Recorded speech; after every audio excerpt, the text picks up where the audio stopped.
भगवद गीता अध्याय 9 राज विद्या राज गुह्य योग श्लोक 1 से 2 श्री भगवानुवाच इदं तु ते गुह्यात्मा प्रवक्ष्याम्यन्सूयवे ज्ञान विज्ञान सहितं यज्ञात्वा मोक्ष्यसे शुभात् राजविद्या राजगुह्यं पवित्रमिदमुत्तमम् प्रत्यक्षावगमन धर्मयन् सुसुखन कर्तुमव्ययम्।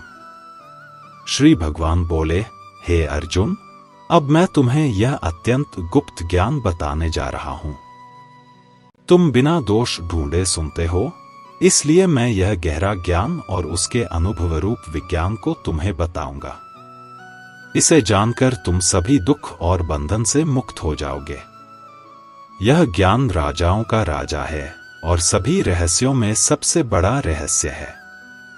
यह अत्यंत पवित्र है, बहुत श्रेष्ठ है, सीधे अनुभव किया जा सकता है, धर्म के अनुसार है, करने में बहुत सरल है और इसका फल कभी नष्ट नहीं होता। इस श्लोक के साथ श्री कृष्ण एक अद्भुत अध्याय की शुरुआत करते हैं, राजविद्या राजगुह्य योग, जिसे ज्ञानों का राजा और रहस्यों का राजा कहा गया है। वे अर्जुन से गहरे प्रेम और विश्वास के साथ कहते हैं कि अब वे उसे एक ऐसा सत्य बताने वाले हैं जो बहुत ही गोपनीय है, ऐसा ज्ञान जो इंसान को मुक्त कर देता है, ऐसा रहस्य जिसे देवता भी पूरी तरह नहीं जानते, और ऐसा भाव जो मनुष्य को हर दुख से छुड़ा सकता है। श्री कृष्ण यह ज्ञान अर्जुन को इसलिए दे रहे हैं क्योंकि अर्जुन सुनते समय न जलन रखता है, न अहंकार, न कोई जिद। वह सिर्फ सत्य को जानना चाहता है, ईमानदारी और विनम्रता के साथ।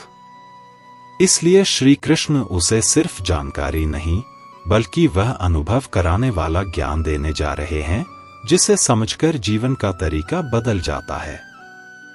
वे अर्जुन से कहते हैं कि इस दुनिया में एक ऐसा जीवन मार्ग है जहां डर नहीं होता, उलझन नहीं होती और कोई बंधन मन को पकड़कर नहीं रखता, जहां हर कर्म पूजा बन जाता है और हर क्षण ईश्वर की उपस्थिति का एहसास कराता है। श्री कृष्ण उसे यह भी आश्वासन देते हैं कि इस ज्ञान को समझ लेने के बाद वह हर दुख, हर नकारात्मकता से परे उठ जाएगा।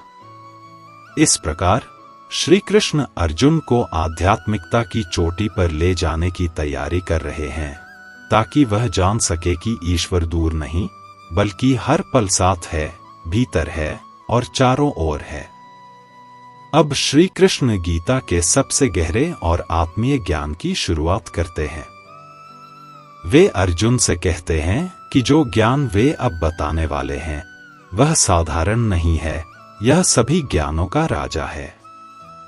जैसे जीवन में बहुत सी चाबियां होती हैं, सफलता, शांति, सुख और भक्ति की, उसी तरह श्री कृष्ण बताते हैं कि यह एक ज्ञान उन सब चाबियों का मालिक है। इसे प्राप्त हो जाने पर बाकी सब अपने आप मिल जाता है। वे इसे सबसे बड़ा रहस्य इसलिए कहते हैं क्योंकि लोग बाहरी दुनिया में इतने उलझ जाते हैं कि भीतर झांकने का समय ही नहीं मिलता। यह ज्ञान पवित्र है, मन को साफ करता है, डर और भ्रम को मिटाता है। यह विश्वास पर नहीं, अनुभव पर टिकता है। जब इंसान भक्ति करता है, भरोसा रखता है और भगवान को याद करता है, तो उसके भीतर स्वतः शांति उतरती है और जीवन बदला हुआ महसूस होने लगता है। श्री कृष्ण कहते हैं कि यह मार्ग कठिन नहीं है। सच्ची आध्यात्मिकता पहाड़ों और जंगलों में नहीं, बल्कि दिल की दिशा बदलने से शुरू होती है। मुझे याद करो, मुझ पर भरोसा करो। और इसकी सबसे खास बात यह है कि यह अविनाशी है। दुनिया की हर चीज का फल एक दिन खत्म हो जाता है, लेकिन श्री कृष्ण से जुड़ाव का फल कभी खत्म नहीं होता। श्री कृष्ण अर्जुन को तैयार कर रहे हैं ताकि वह उस मार्ग को समझ सके जो सीधे भगवान के प्रत्यक्ष अनुभव की ओर ले जाता है।